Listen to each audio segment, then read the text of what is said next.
प्यारे दोस्तों, अस्सलामु अलैकुम रहमतुल्लाहि व बरकातुहू। मेरा नाम अमीर मोहम्मद इस वक्त अनमोल मुश्तरका फार्म रहीम यार खान से आपसे मुखातिब हैं। जानवरों के खुर जो हैं वो कोशिश किया करें भी साल में कम से कम 2 बार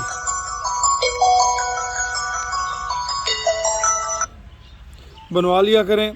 इससे जानवर के पाँव में जो है अगर कोई प्रॉब्लम हो तो वो सामने आ जाती है। बाज़ औक़ात जानवर के खुरों में प्रॉब्लम होने की वजह से जानवर लंगड़ा के चलता है, उसकी खुराक कम हो जाती है, खाना पीना छोड़ जाता है तकलीफ़ की वजह से।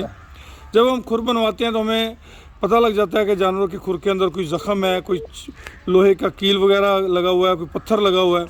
तो वो इस ट्रीटमेंट से इस खुरों को तरशवाने की वजह से वो सामने आ जाता है और जानवर बिल्कुल रिलैक्स फील करता है, चलने फिरने में उसकी दिक्कत जो है वो नहीं होती। तो कोशिश किया करें कि हर हाल में अपने एनिमल्स के खुर जो हैं वो लाजमी चेक करवाएं और उन्हें तरशवाएं ताकि आपके जानवर रिलैक्स रहें।